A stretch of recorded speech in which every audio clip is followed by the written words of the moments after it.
Valve and Innovation by Merlin Moore.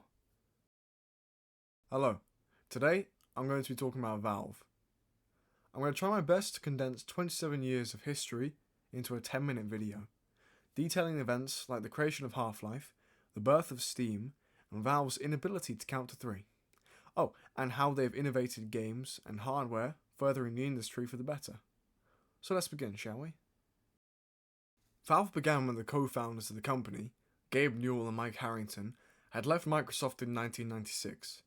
Newell had worked on the Windows 1, Windows 2, and Windows 2.1 operating systems for Microsoft, ironically, leaving before Windows 3, quite telling of his future. After panicking about if they made the wrong decision by splitting off to form a game studio, and considered begging Bill Gates for their old jobs back, they decided to stick to their guns, a choice that proved very, very wise and lucrative. So to start work on their first game, codenamed Quiver, they had a meeting with id Software's John Carmack, asking him for access to its game engine used to build Quake 1 and Quake 2. After gaining the engine, Valve heavily modified it to support features like accurate coloured lighting and a very sophisticated full skeletal system. This engine came to be known as Gold Source. Unfortunately, the vision wasn't where it needed to be, and this led to hiccups along the way, like having to scrap most of the game and start again, as the game apparently just wasn't fun. So Valve rewrote the whole game's story with the help of science fiction writer Mark Laidlaw, and redesigned all the characters and went from there, creating the Half-Life we know and love today, along with everything else that follows. Valve and hardware are now practically synonymous. Since Half-Life came out, they have not stopped trying to innovate with new technologies alongside their games. Half-Life of course revolutionized the first-person shooter genre and put Valve on the map and the road to becoming the powerhouse they are today, and subsequently having a monopoly on the PC games market. But they started to innovate with hardware when it came to releasing ports of Half-Life to the PlayStation 2 and the Sega Dreamcast, because after commissioning Gearbox Software to create an expansion for Half-Life called Opposing Force on the PC, they asked them to handle porting the game to the PlayStation 2, alongside including an exclusive co-op campaign called Decay. And while a company called Captivation Digital Laboratories handled porting the game to the Dreamcast, Gearbox were once again tasked with creating an expansion for the port called Blue Shift. Except the port was cancelled mere weeks before its June 2001 release date, so the exclusive campaign was ported to the PC instead. These first examples are now, with a modern perspective, clear signs of where Valve would take their brand and their IPs in the future. Half-Life 2, probably one of the best games of all time, was another stepping stone for Valve's warpath to innovation. When the game releasing physically, it came with the controversial requirement to download and have a Steam account to play the game. This is an important mark in the timeline, as this was Valve's way of making Steam mainstream. I mean, how do you pioneer an online store for video games in an era where that was unheard of? You make it a requirement for playing one of the most anticipated games of all time.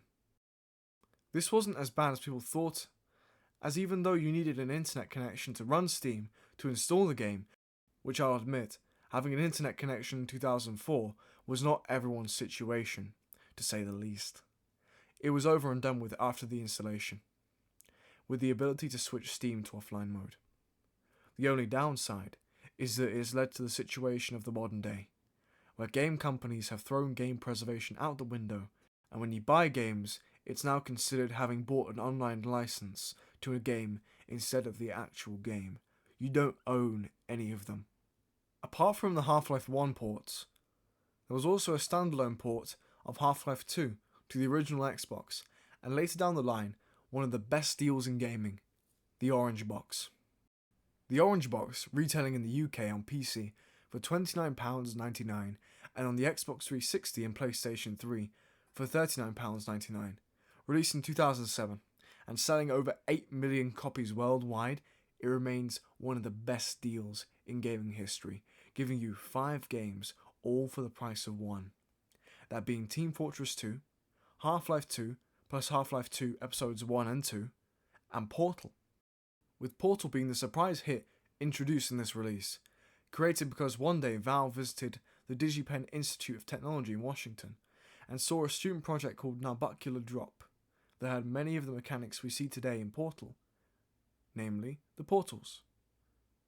Valve hired all the students and got them to port the mechanics over to Source, and Portal was created. Many of the games saw console releases, like Portal 2, Counter-Strike Global Offensive, and more. Interestingly enough, Left 4 Dead and Left 4 Dead 2 released for console, but exclusively for the Xbox 360. Unfortunately, all these games are delisted from their respective console online stores. Valve prioritizes PC over consoles any day.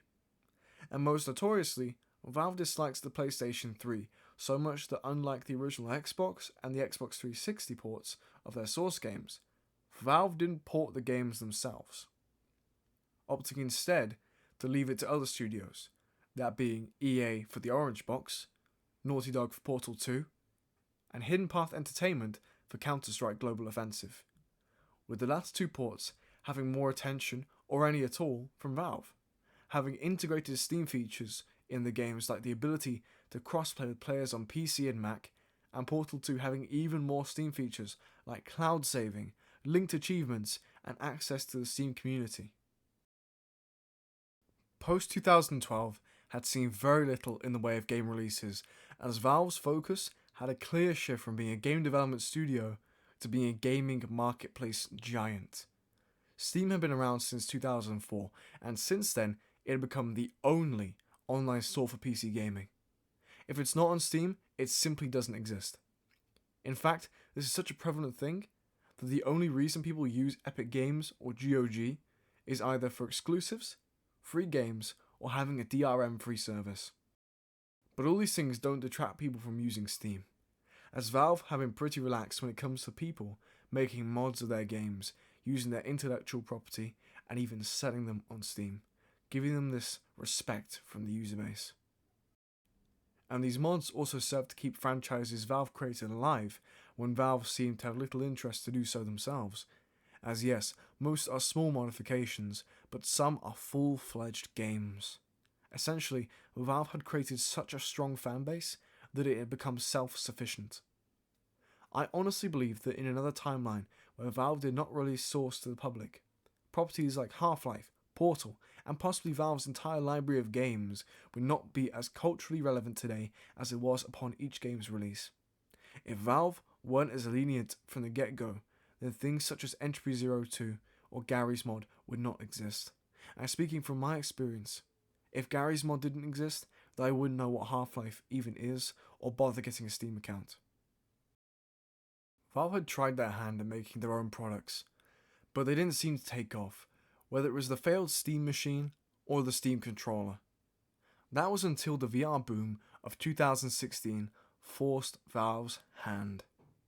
They decided to not only make a VR title, but create one which returned to the world of Half-Life, and at the same time developing smaller experiences, and Valve their very own VR headset, to compete with others on the market, such as the HTC Vive and the Oculus Rift. This ended up becoming the Valve Index, which released in 2019, and later in 2020, their big VR game, Half-Life Alyx, which released to critical acclaim, which, as a side note, was supposed to release with the Index the previous year, but was delayed to rewrite the game's story. Still considered by most as the best VR game of all time. 2 years later, in 2022, Valve released the Steam Deck, one of the best handheld PCs to date, and with it, a new experience only playable with a controller. Aperture Desktop, a short but sweet spin-off to the Portal franchise. The Steam Deck seems to be Valve's best project to date. The ability to have a powerful and fast handheld computer, reminiscent of the PSP and DS, with access to most, if not all, of Steam's library of games is a dream come true. And not just that, but the ability to use it as a computer is amazing, allowing you to download all of these first-party and third-party titles from other sources. The best examples being Minecraft Java Edition and running emulators on the go, like having a PSP, but better. Valve seems to be full steam ahead on innovation, and they even seem to be making games again. With the theories of Half-Life 3, or HLX, after the 18 years of Half-Life 3 confirmed memes now actually having credibility, and a new VR headset the Decade being leaked, the future is now looking bright for Valve. And I personally look forward to seeing how they innovate next, whether it will be on the next Half-Life title, or any other IP for that matter, or their next piece of hardware, or even software, since SteamOS might be the future of gaming operating systems. I can't wait to see what happens next.